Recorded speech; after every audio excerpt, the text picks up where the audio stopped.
Sampurasun, Sampurasun. Assalamualaikum warahmatullahi wabarakatuh. Halo Avenger, ketemu lagi di pagi ini yang cerah ya. Kita bertemu dan kita akan bercerita lagi, yaitu tentang King of Solomon. King of Solomon, kalau versi Lemurian namanya adalah Zolma,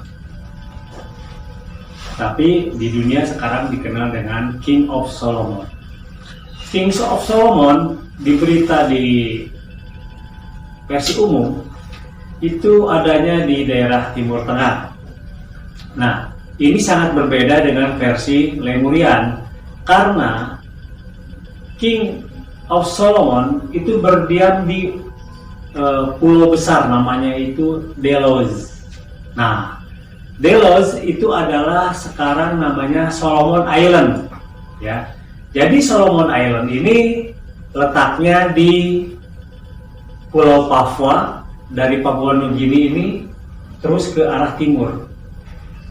Di sana ada satu negara kepulauan yang berisi kurang lebih 980 pulau ya. Menjadi satu negara, dan ini masuk ke persemakmuran Inggris. Jadi ratunya masih Ratu Elizabeth II. Sejarah King of Solomon memang dari dulu orang-orang sudah tahu bahwa di sana banyak harta karun yang belum diambil ya. Makanya pertama itu kapal Spanyol datang ke sana, selanjutnya itu Perancis, ada Jerman, ada Belanda, dan di satu pertempuran itu akhirnya dibagi dua ya. Satu masuk Jerman, yang satu masuk Inggris. Nah, yang Jerman ini sekarang dikuasain oleh Australia. Cerita Perang Pasifik ya, mungkin teman-teman masih tahu atau masih ingat peperangannya yang seperti itu. Nah, kita cerita lagi. Zolma atau King of Solomon ini mempunyai akselerasi sampai 40%. Jadi setara dengan Lemuria. Dan diperkirakan waktunya adalah 1 origum yang lalu. 1 origum itu adalah 5125 356 hari. Artinya kalau sekarang tahun 2000 ya, berarti kurang lebih 3000 tahun sebelum Masehi. Itu kerajaan dari King of Solomon. Cerita King of Solomon memang banyak ya. Salah satunya beberapa mujizat. Ya. Contohnya adalah cincin dari King of Solomon yang bisa menaklukkan semua makhluk. Memang itu benar ada ya, cincin tersebut. Ada beberapa kelebihan daripada King of Solomon. Pertama, kita membahas tentang cincin ya. Jadi cincin daripada King of Solomon ini katanya bisa menaklukkan berbagai makhluk, baik itu binatang, jin ya, dan yang lain-lain. Itu memang benar ada. Jadi cincin itu memang benar ada, tetapi sebenarnya itu bukan cincin begitu saja, bukan kekuatan goib, tapi sebuah nanoteknologi yang bisa mempengaruhi pikiran-pikiran, atau boleh dikatakanlah menghipnosis orang. Dan hipnotisnya itu adalah permanen. Jadi seperti itu.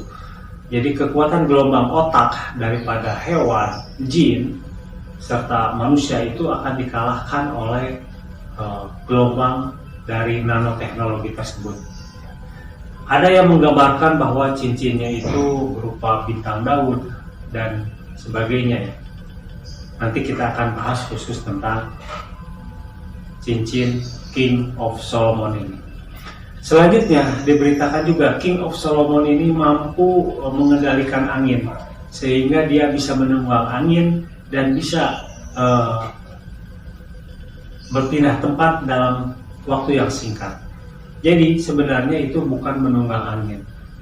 Jadi sebenarnya itu menggunakan teknik teleportasi. Jadi King of Solomon itu memang ahli dalam membuat mesin-mesin nanoteknologi. Dan keahlian-keahlian ini di backup oleh seorang yang maha sakti, yaitu Architirema. Karena Architirema ini hidup dalam beberapa zaman dan usianya panjang. Ya. Jadi kalau dikatakan Architirema masih hidup sampai sekarang memang benar. Dan sekarang ada di pesawat Olin. Nanti akan ada video khusus mengenai itu. Nah, sekarang akan mau cerita mengenai apa hubungannya dengan Ratu Saba ya.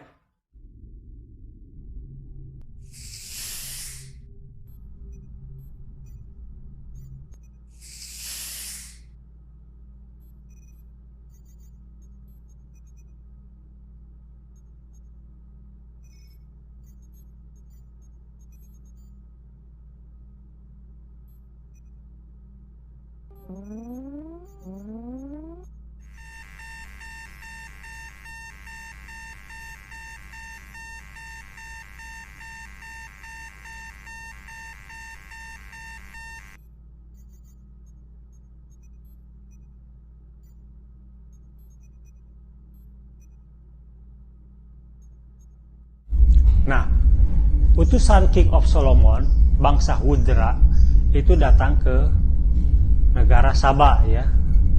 Itu akhirnya menyampaikan surat dari King of Solomon yang intinya adalah penaklukan agar kerajaan Saba itu tunduk kepada King of Solomon.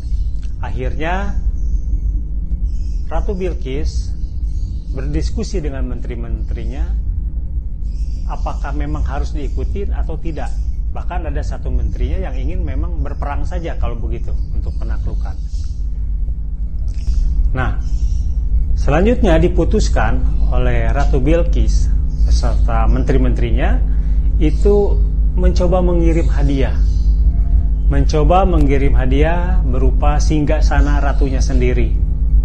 Nah, ketika dalam perjalanan singgasana tersebut, sementara di kediaman King of Solomon itu memang sudah terkumpul orang-orang. Terkumpul orang-orang, ada bangsa jin, ada bangsa hewan. Nah, waktu itu King of Solomon memerintahkan siapa yang bisa memindahkan singgasana Ratu Bilqis ke istana King of Solomon.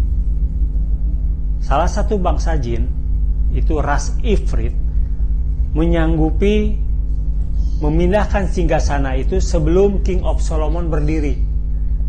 Tetapi ada satu orang ahli kitab menurut versi umum sebenarnya itu adalah Architirema. Ahli kitab tersebut namanya Ashib bin Barkia atau jembatan Barkia.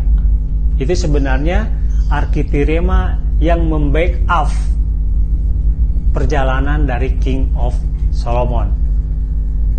Ashib bin Barkia berkata, saya sanggup memindahkan sebelum mata King of Solomon berkedip.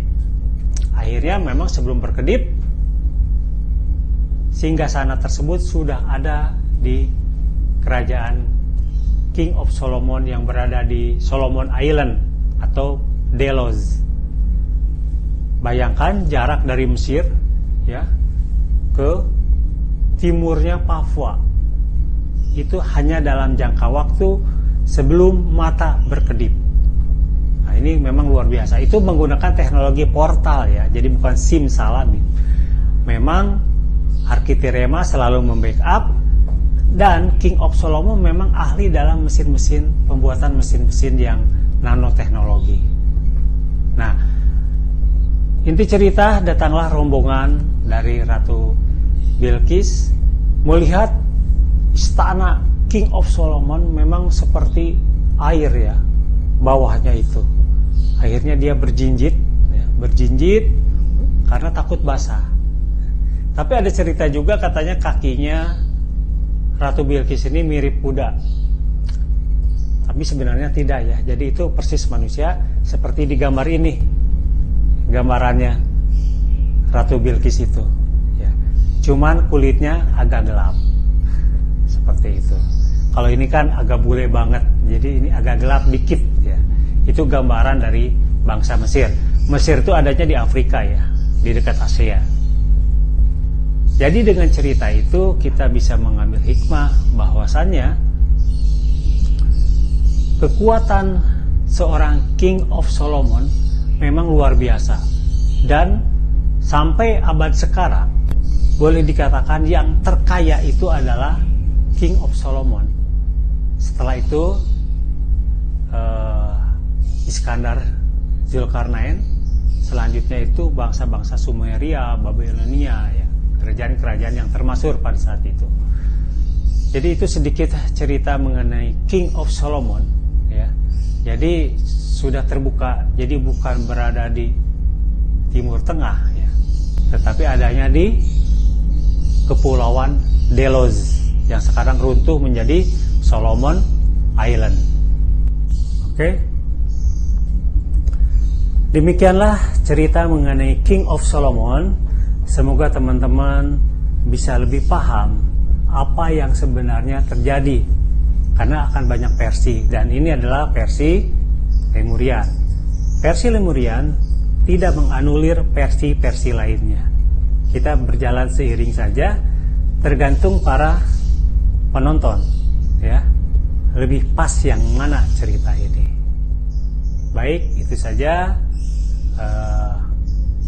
cerita tentang King of Solomon.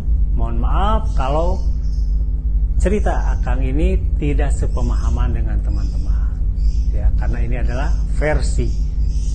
Itu saja, terima kasih, selamat pagi, semoga bisa menikmati hari ini dengan bahagia. Assalamualaikum warahmatullahi wabarakatuh. Sampuraza.